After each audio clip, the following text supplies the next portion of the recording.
Welcome back, everyone. Today we're talking about how divorce changes everything and how to get it right from day one. And with me today is my good friend and colleague, Andrea Vacca.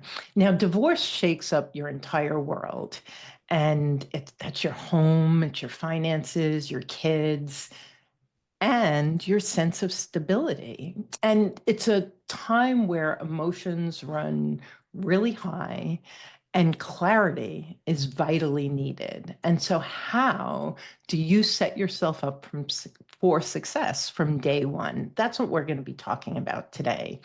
Andrea is the founder of Vacca Family Law and Mediation. She's a Manhattan-based law firm specializing in non-adversarial divorce and family law. You can read all about her in the show notes. We're going to dive right in. Welcome, Andrea.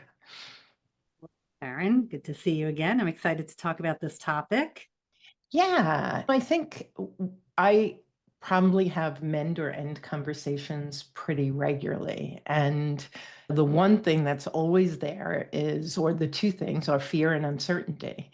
And so everyone's coming at it with that lens. And it's amazing the different things people do first that end up causing more chaos, more conflict, more confusion. And so I thought it'd be great to have you come on today and guide us for how can you do this right from the moment the decision is made. That it's such a great question. And I think the fear of not knowing the answer to that question stops a lot of people.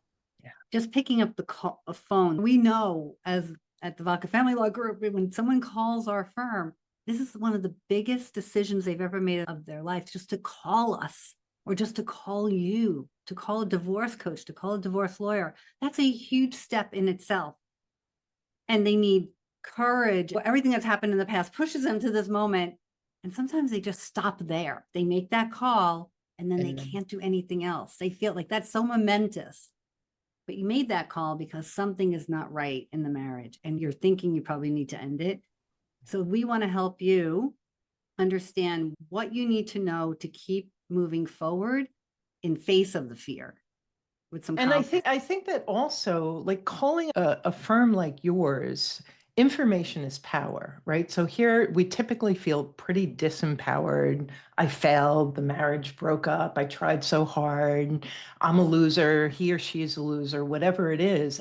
And information is power. So calling you and finding out, oh, those are the first steps. Oh, this is how it works. And then having a kind voice and someone who's spending time, I could imagine that beginning to minimize some of the fear. And that's what I think we want to do for people.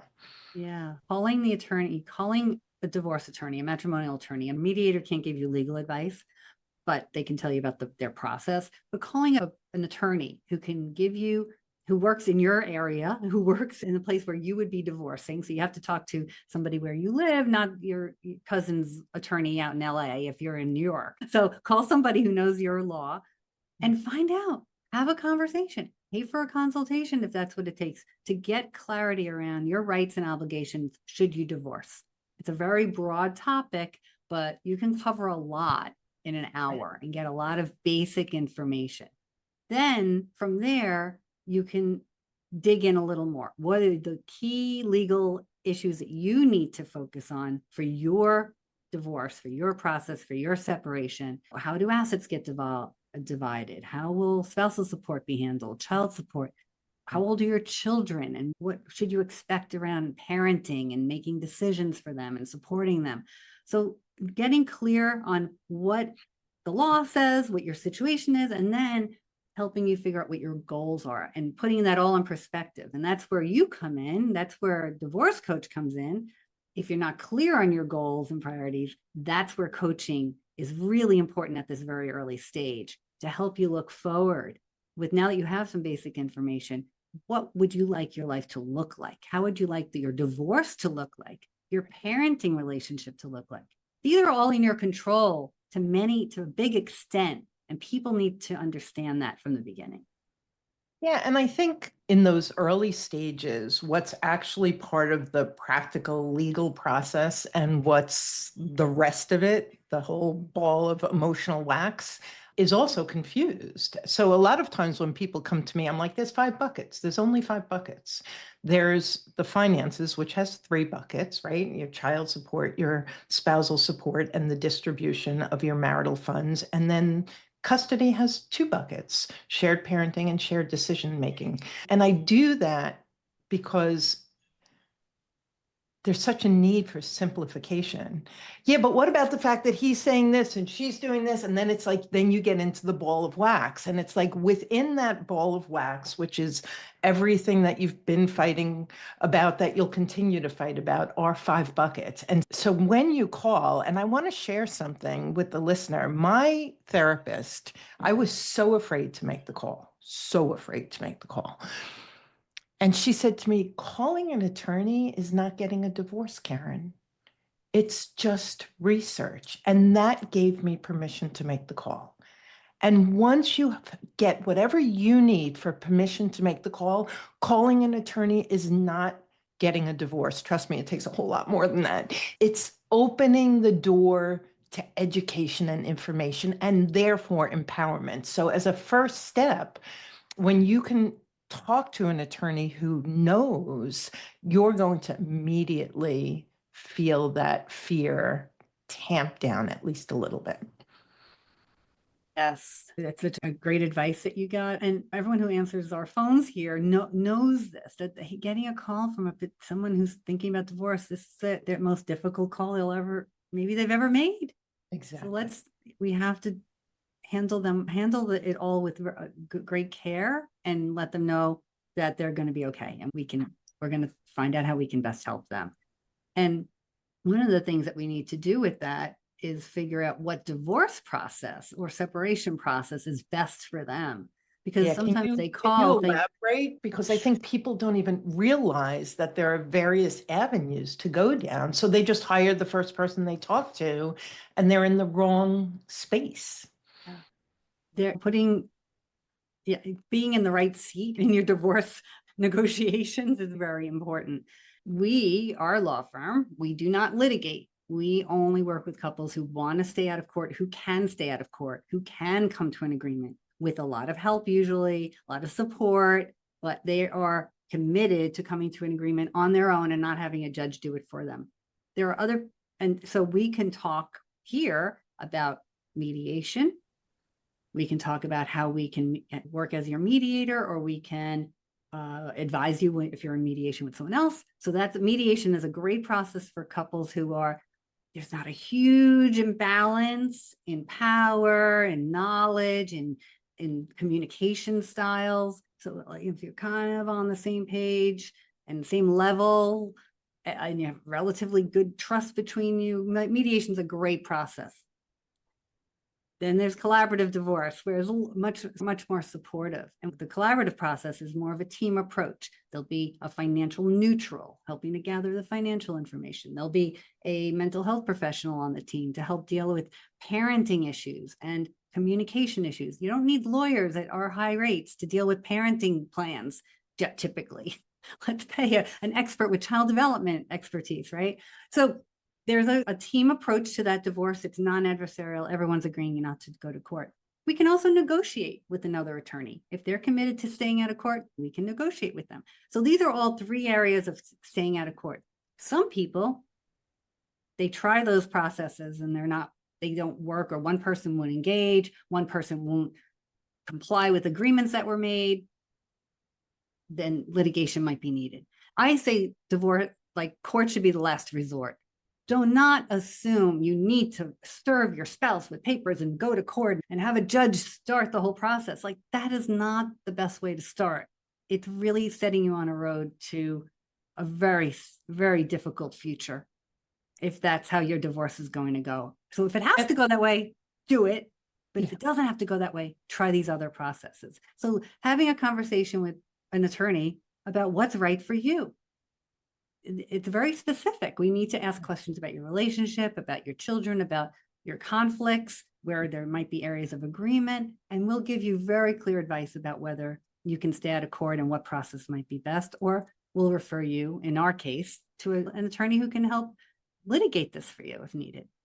Yeah, I think it's so important that people understand that you understand the collaborative approach is so the happy medium, where you're not all by yourself across the table from your spouse with a mediator who's a neutral who can't support you. You actually have an advocate that's with you. And no matter how difficult your soon to be ex might be, they also have an advocate sitting next to them, an advocate who is in collaborative divorce because they believe in working through complex decisions and helping people, even high conflict situations, come to agreement. If your spouse and you are both willing to hire and attempt at collaborative divorce, you have to trust that the attorneys are so skilled, and that whole team, the financial neutral, the child neutral, the divorce coach, which is an emotional neutral at the table, that they are capable of holding a container for you, and that you trust that if you're hitting a brick wall and it's going no place, that everybody is going to be in agreement that the process won't work. But Andrea, I think it's so important if you could give us maybe an example of a difficult case, one that it's not all like, oh, we don't love each other anymore, but we're going to be friends and vacation together. It's not that. It's hard and it still works in collaborative. I think that if we could give an example, it would help especially my listeners who tend to be on the high conflict spectrum. Really, Karen, lately, many of our collaborative cases are more high conflict couples because they need the support. And they want to be their best, but they don't know how. Like they both have good intentions, but it's so hard because there's been so much conflict and resentment and sadness and all those emotions that are making it so hard to get out of that cycle. So I just want to say that most collaborative cases lately are, if not high conflict, very complex in the asset division, the child issues. So it's complexity and conflict. That's where collaborative shines and where we can best help our clients. An example recently was a couple that it was a same-sex couple that were together for many years before they actually got married. There was no prenuptial agreement, and the higher earning spouse they had gathered assets together and built a life before the marriage. And then, but a lot of things were in the title of one spouse's name. And that spouse felt very angry about giving anything up. And so the team had to work very hard together to not get too aligned and we have to advocate for our client.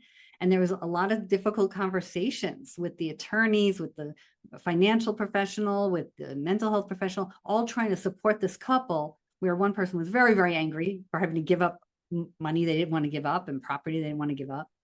And the other one feeling like I was an equal partner here. Why shouldn't I get half? And so it was having that, it didn't come out to a 50-50 division. So our client ended up taking less than 50-50. And there was still so much anger on the other side. But it was, are you going to be okay if you accept less than 50%? We were modeling your financial future. Is this enough? Are you okay? Can this be acceptable? The other person who didn't want to give it up, if you move this money over to the other spouse, will you be okay? What does your financial future look like? So that's a collaborative divorce. And I don't think these two are going to be friends forever. I don't know if they'll want to talk to each other again. But in this case, there was a lot of hard emotions. But even in that case, they got a good enough outcome for them where they're both going to be okay financially and can move on with their lives. And at least our client is already in a new relationship and moving forward. And that's an example. That's just one example. And that example, the thing that stands out for me is that you did not describe a situation where the attorneys were at loggerheads. So in court, so often you have the attorneys who you would think they've been married for 20 years too, like they're fighting with each other. They're getting emotional. They're shooting digs at each other.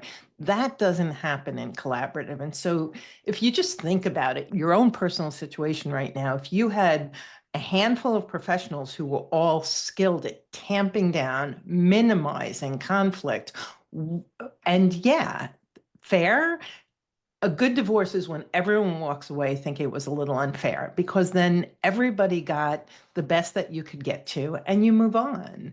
Yes. So I love that you described the collaborative law that way. So going back to, you get on the phone, you learn this is litigation. We don't do that. This is collaboration. This is mediation. So that's like the first lesson, is there's various ways of entering this. What are some of those first steps that you recommend? And then I'll share some of the ones that I recommend, which are less outside of the legal realm. But what do you recommend as some of those first steps? Is the uncertainty of divorce holding you back? Have you been trying to decide if you should mend or end your marriage and feeling confused, afraid, and paralyzed to decide? Between the emotional overwhelm and the legal complexity, it's no surprise you're feeling stuck and unsure of your next steps. That's why we've created a workshop designed to help you gain clarity, confidence, and a plan for moving forward. Go to jbddivorcesupport.com/overcoming-divorce-fear and register today. Getting clear on your financial situation is really the first step. What do you own? What do you owe? What do you earn? And if you don't know any of those things, how can you find out? A lot of people sign tax returns and they don't really know what they're signing. They've never really looked at the bottom line number. I can't tell you how often we hear that. Even people who are 100%.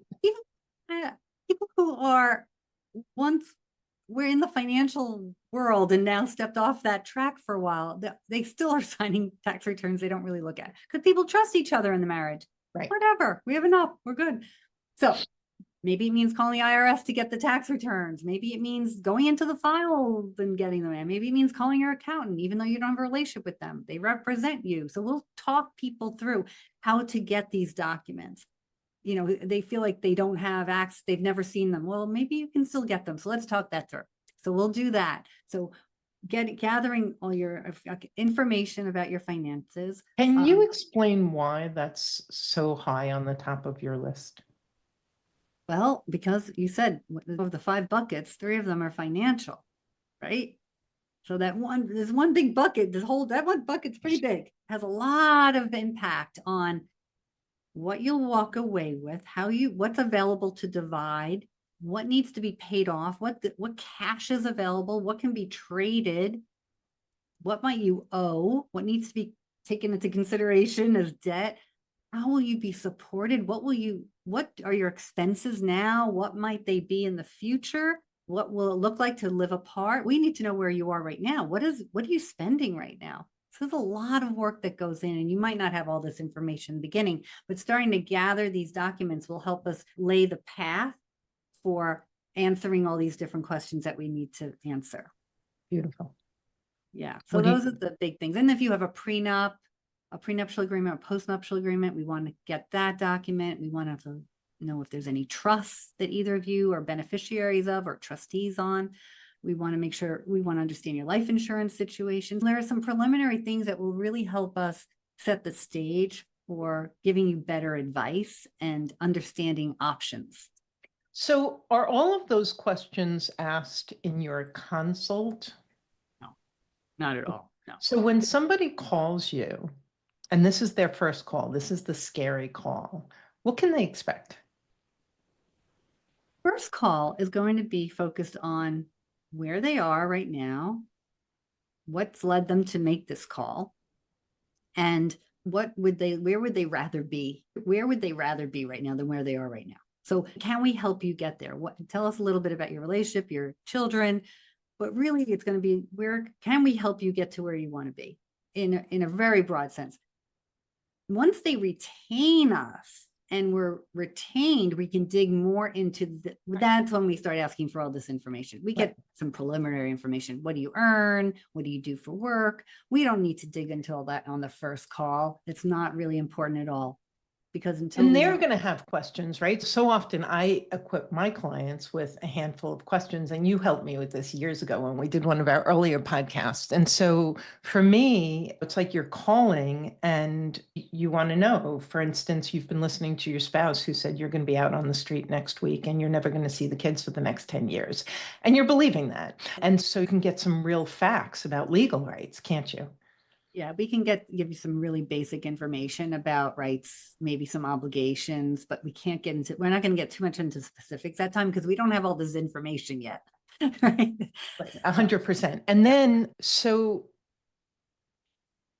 you also have, which I would love for you to chat about for a minute. So if somebody I know I have to start, and it was helpful to talk to you, but I'm not ready to drop a retainer just yet. You actually have a bridge, a beautiful bridge for them. Can you share what that is? We do. And so it's called pre-divorce guidance. And for a lot of individuals who I think we've talked about this before, but I'll say it again, there's a fence, right? So jumping over that fence, maybe making the first call, you have one leg over the fence to call the attorney to help you get that other leg over the fence and really be able to look forward to where you want to go. You might not be ready to do that yet and say, yes, I want to sign on for a divorce. I want to help. I want you to help me, Vacca Family Law Group, help me figure out what should I expect if I do throw my other leg over the fence and start working towards a divorce. So the pre-divorce guidance is a wonderful bridge to from I think I want a divorce. I'm pretty sure I want a divorce. I can't live like this anymore. What are my rights and obligations? What could I expect to happen? How do I decide what process I want to propose to my spouse? How do I tell my spouse I want a divorce? What should I do? Is there anything we can do right now? Because the kids are suffering from our anger and the toxicity in the home.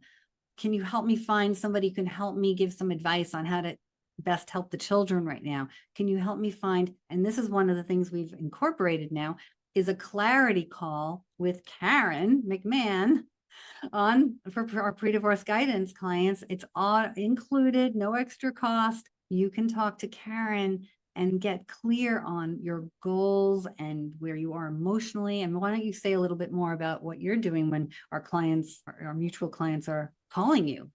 Yeah. So, first of all, I just want to acknowledge I have not met any other attorneys who are doing this. And the ability for you to invest a smaller amount of money, dip your toe in the divorce pool, be surrounded by legal experts, and have the support while still not completely committing is just such a gift.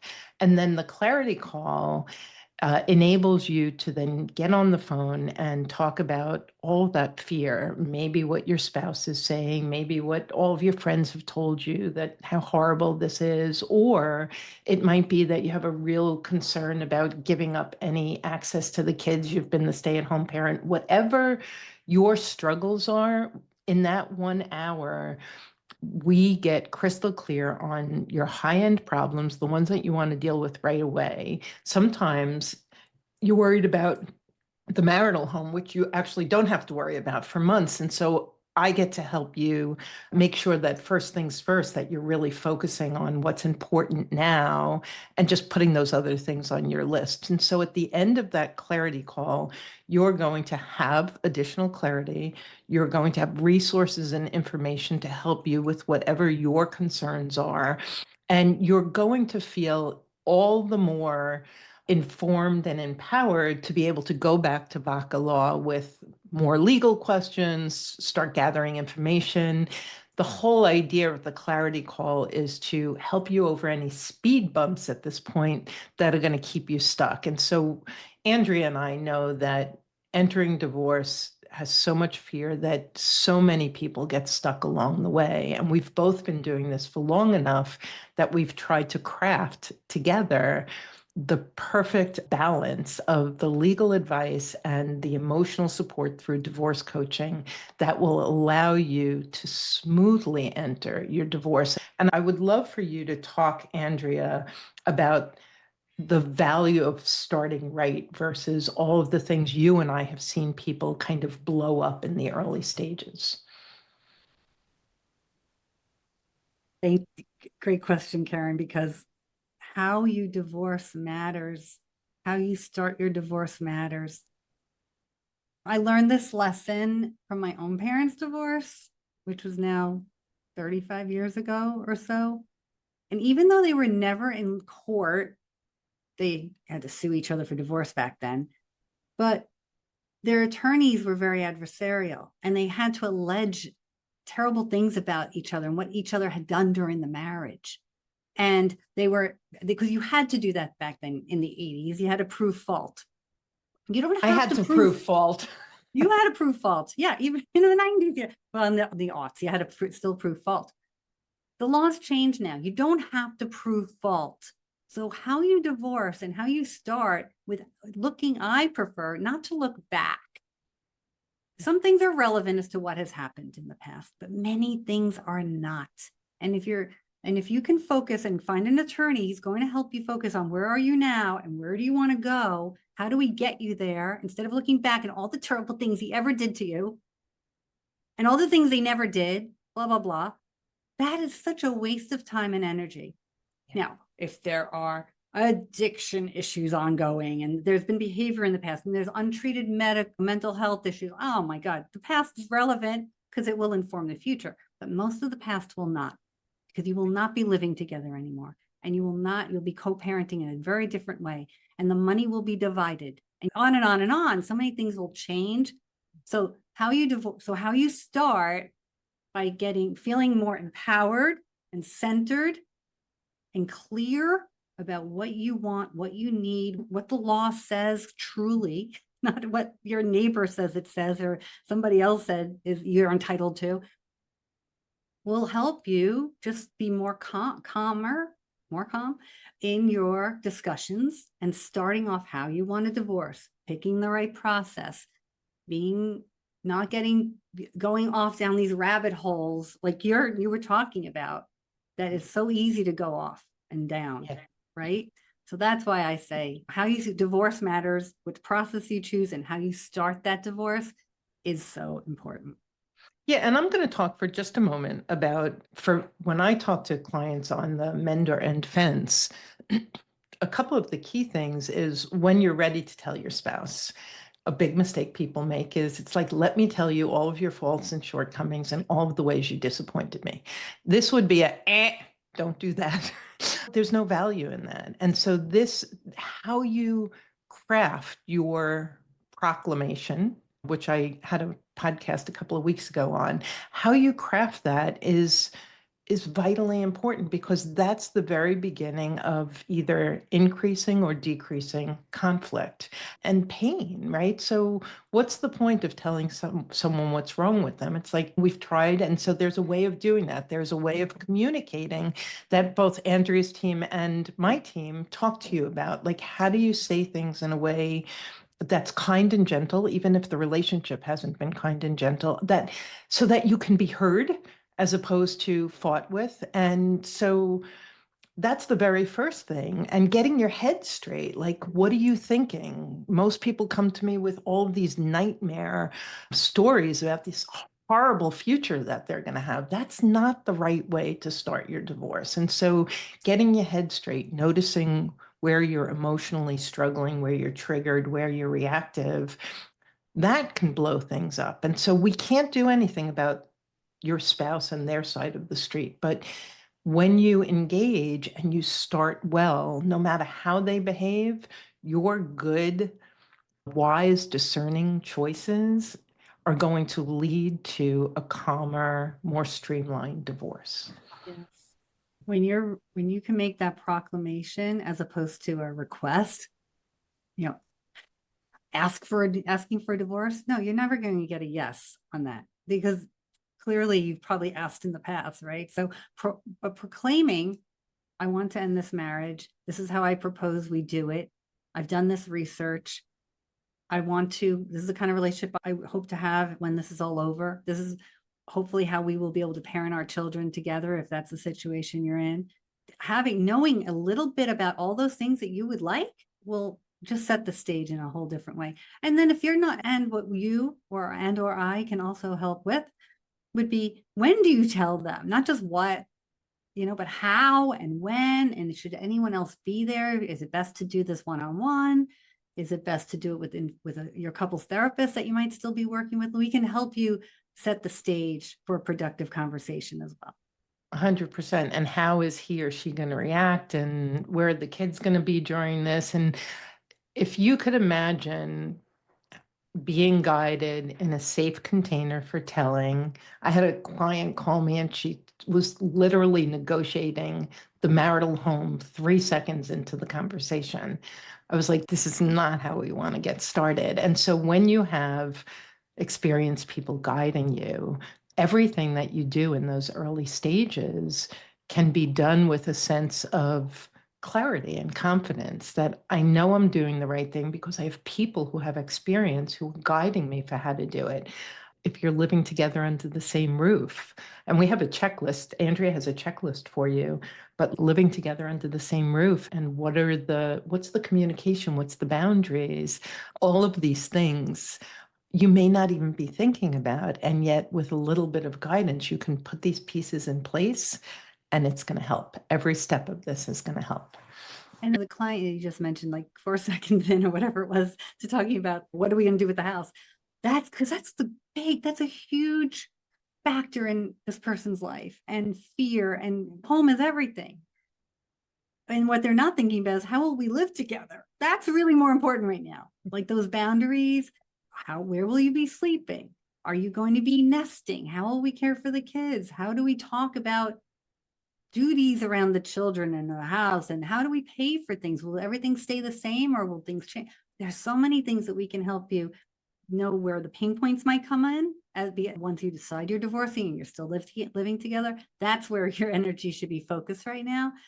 And we will get to what happens to the house or the apartment. I would suggest that no matter how your spouse responds to all of this, it's good information. You're about to negotiate really big things with them. So negotiating, how are we going to deal with the common living space? Am I going to still do the laundry and food shopping, or are we going to split that up? Like these little things, the harder it is to negotiate that, the more you're going to learn about where they're triggered, where they're reactive, how to communicate better. There's so much good information in focusing short term on what you're dealing with in the moment. And that will inform you and your team and how to help everybody get to agreement in the long run. Yes. And I would just add to that helping you, the two of you, to make small decisions now will show you, can you rebuild trust? Because trust has probably been fractured and there's a lot of issues around maybe someone, not even if you didn't cheat or there's no financial betrayal or physical betrayal, but there's lack of trust usually because someone wasn't doing what was expected in the marriage and in the relationship. Making these little agreements. Who will do the food shopping? Will we clean up our own messes? How will we share the parenting responsibilities? Whatever it is, you can start rebuilding trust. And that's why we want to start small. Especially in a situation that could become very high conflict quickly because of a lack of trust, issues around trust. So this also helps to do that at this. Yeah. And one of the coaches I work with shared a concept with me many, many years ago when I very much needed it. And she said, well, Karen, what if you always assume best intention?